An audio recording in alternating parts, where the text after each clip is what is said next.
Chào các bạn, là Thúy đây. Hôm nay mình sẽ kể cho các bạn một câu chuyện về một người bạn đặc biệt của mình. Chị ấy tên là Mỹ Anh. Mọi người thường gọi tên chị ấy là Mia. Mia là một người Đức gốc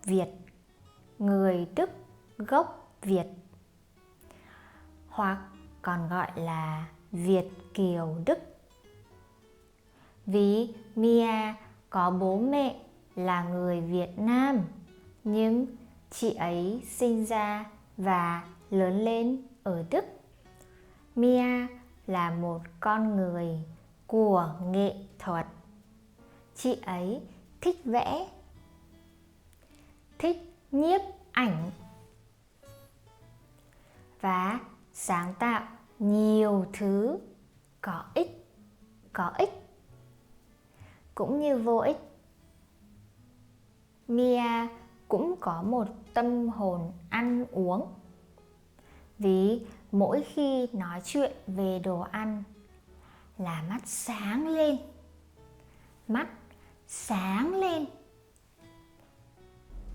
Chị ấy nấu ăn rất giỏi, nhưng nếu nói chuyện về nấu thịt là chị ấy sẽ nổi đoá. Tại sao? Và trông như một con thỏ tức giận. Vì sao chị ấy tức giận như thế? Vì Mia là một người thuần chay. Hiện tại Mia đang học về sinh tồn ở Thụy Điển. Sinh tồn như hái dâu, hái nấm trong rừng. Vì sao chị ấy ở Thụy Điển? 3 năm trước, có một anh chàng Thụy Điển tên là Bjorn. Bjorn đã rủ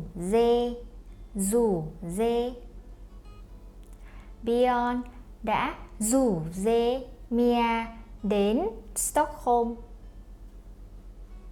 Và từ đó Mia sống ở Stockholm đến bây giờ.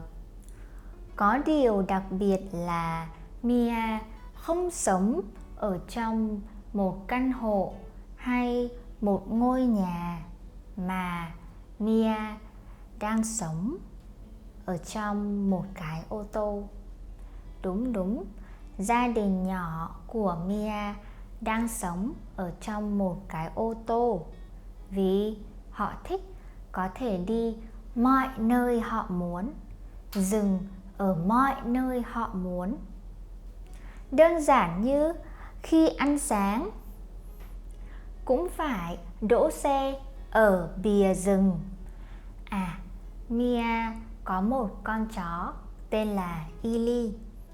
Illy là một loại chó, Illy là một giống chó hiếm tên là chó Lundhund Na Uy. Và vì thế, ngay sau khi làm xong ngôi nhà di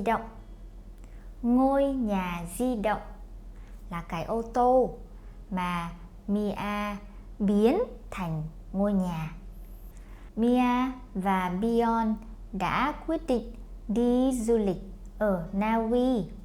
Mia đã lái cái ô tô to đùng qua núi cao.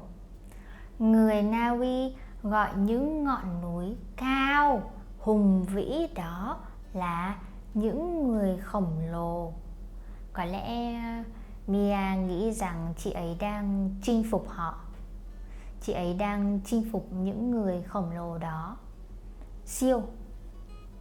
Và câu chuyện cuối cùng là về bạn trai yêu dấu của Mia. Anh ấy tên là Bjorn. Bjorn trong tiếng Thụy Điển có nghĩa là con gấu. Có lẽ vì thế nên anh ấy có một tình yêu rất đặc biệt với cây cối, với thiên nhiên, với rừng. Đến mức mà phải làm Mia xấu hổ rất nhiều lần. Xấu hổ. Ví dụ, có một lần họ đi một nhà hàng đắt tiền. Mia ngồi ngắm trời, ngắm đất, ngắm trời, ngắm đất. Và Bion thì nhìn chằm chằm một cái cây, nhìn chằm chằm. 2 phút sau đó, Mia quay lại thì thấy Bion đang ôm chầm cái cây, vừa gõ, vừa nghe, vừa thì thầm. Và mọi người xung quanh nhìn chằm chằm Bion và quay ra nhìn Mia. Rất tiếc là khi đó không có một cái lỗ để Mia có thể chui xuống đó. Thật là một gia đình đặc biệt, phải không? Một điều nữa cũng rất quan trọng. Mia là người đã thiết kế logo cho kênh Slow Vietnamese của mình. Nên nếu bạn muốn vẽ một logo con rùa, đùa thôi. Nếu bạn muốn vẽ một logo, bạn có thể liên lạc với Mia ở link. Cảm ơn các bạn đã nghe câu chuyện của mình. Nếu các bạn muốn nghe nhiều câu chuyện nữa, các bạn hãy like và theo dõi kênh của mình nhé. Tạm biệt.